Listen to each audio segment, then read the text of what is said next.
De los temas discutidos, sí, en las dos cámaras, discutidos también entre las personas que estaban mirando, tiene que ver con el monotributo, cómo cambia el esquema para los monotributistas, y es por eso que está del otro lado y le agradecemos que nos haya atendido Noelia Villafañe, que es contadora pública nacional y titular de Monotributistas Asociados República Argentina. Noelia, buenos días, Andrés y Julián te saludan, ¿cómo te va?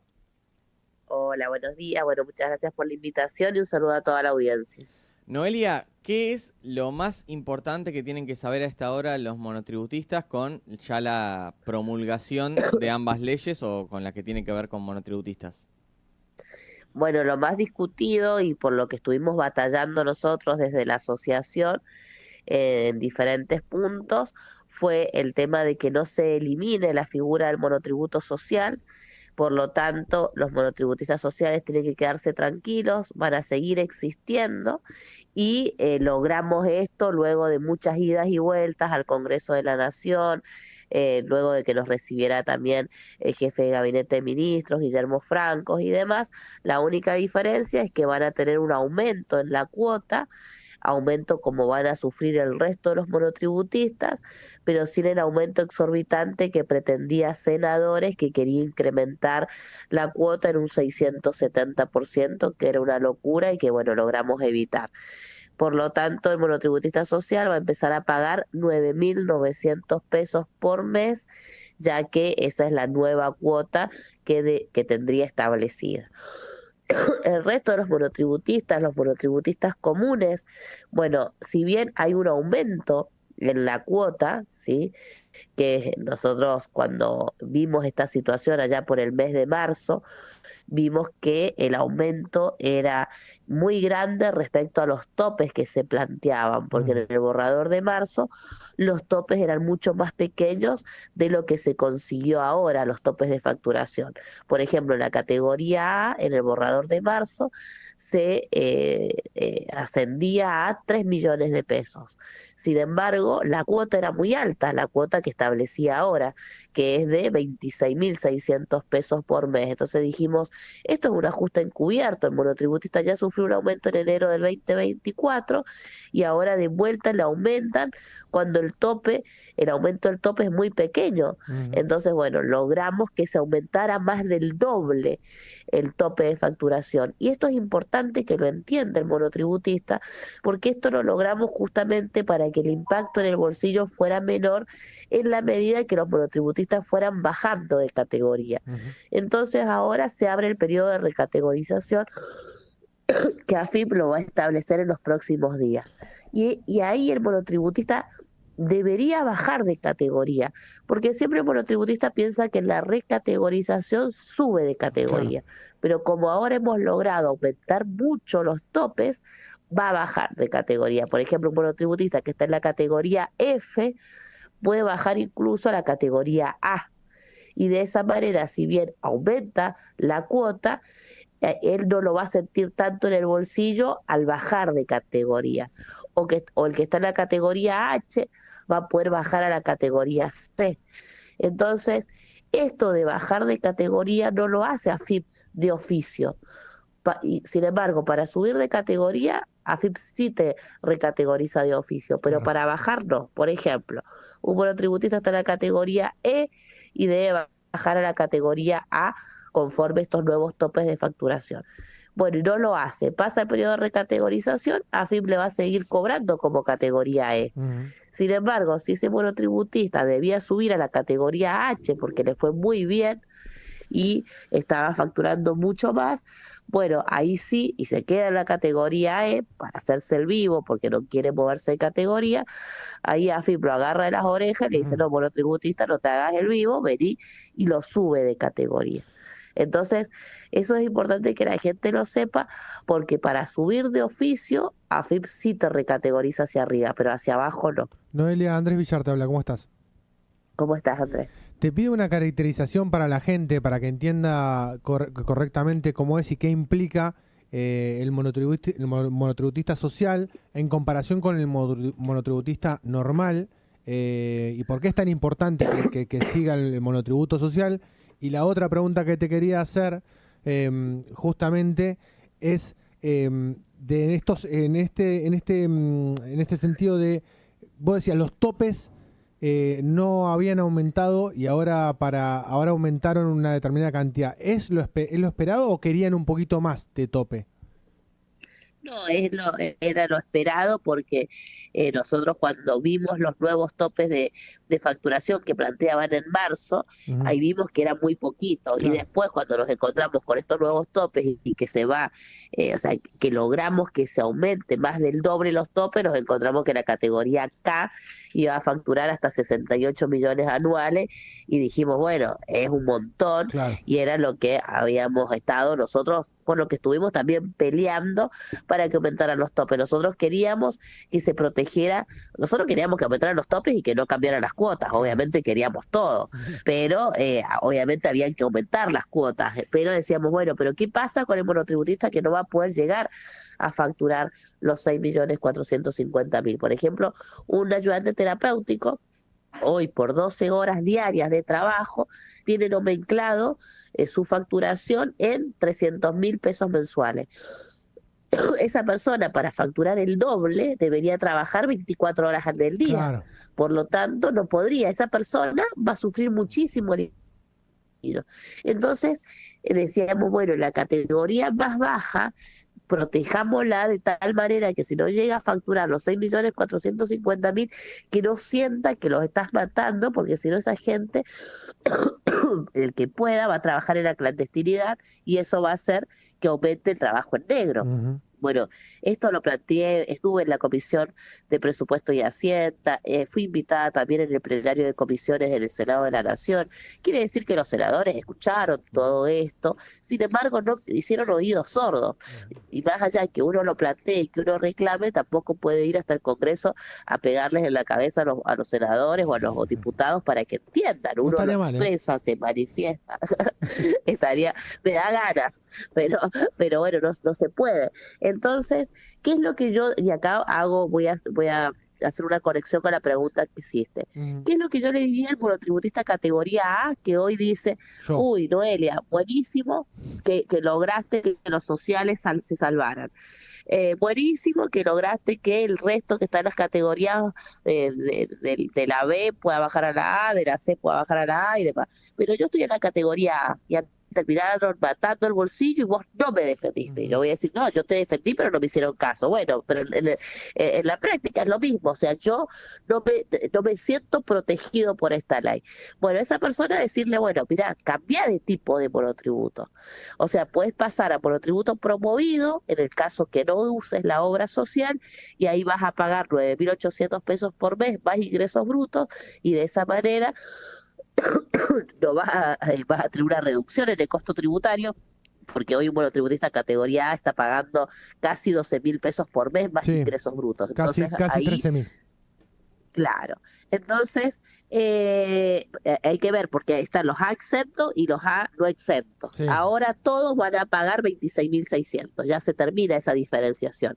El A exento paga casi 12.000 y el A no exento paga casi 13.000, más ingresos brutos. Bueno, entonces ese monotributista podría cambiar a monotributo promovido y ponerle que diga, no, bueno, pero yo quiero seguir conservando la obra social. Bueno, entonces ahí puede pasar al monotributo social también. Y acá nos detenemos, ¿por qué? Porque me preguntaste, bueno, ¿cómo se podría hacer uno monotributista social o por qué defendimos tanto a los monotributistas sociales? Ahora el monotributista social, al igual que el monotributista categoría A común, porque ambos son categoría A, van a facturar hasta 6.450.000 pesos anuales. El monotributo social se jubila con la víctima, al igual que todos los monotributistas, porque hay un error en el imaginario colectivo de los monotributistas, que a mayor categoría, mejor jubilación. Y eso es mentira, todos se jubilan con la mínima.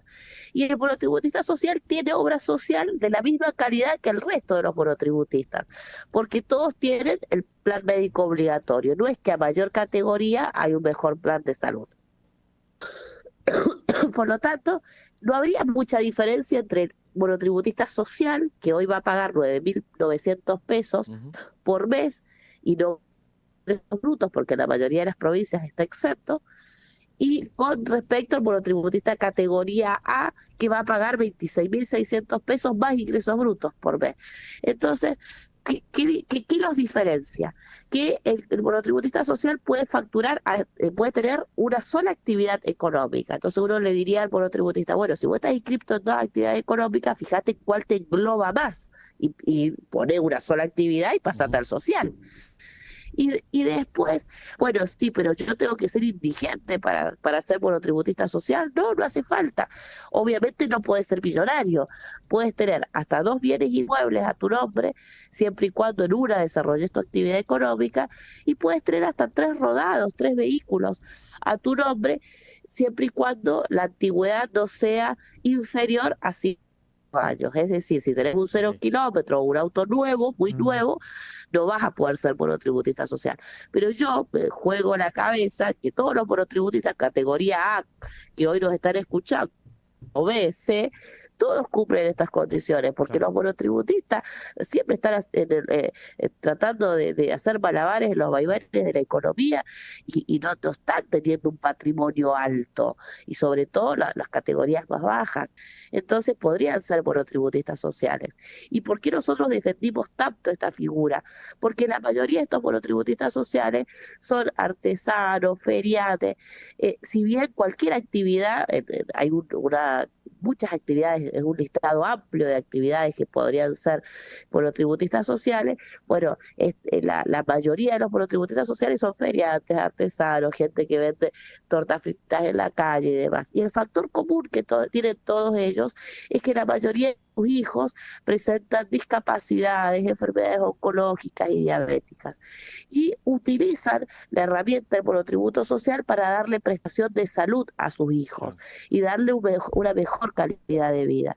Si desaparecía el monotributo social, esta gente iba a ser empujada a la clandestinidad, y además de colapsar los sistemas de salud público, que hoy ya están colapsados, iban a terminar quitándole esa calidad de vida a sus hijos. Y acá, cuando yo exponía esto, los senadores me miraban como diciendo, che, no te creo que el factor común de los monotributistas sociales tengan hijos con discapacidades, enfermedades oncológicas y diabéticas. Porque yo le decía, ojo, ¿por qué? Porque lo que hoy está cubriendo con toda esta gente que tiene discapacidad y enfermedades crónicas, lo van a tener que cubrir ustedes desde las arcas del Estado. Tanto el ahorro que en el imaginario que ustedes...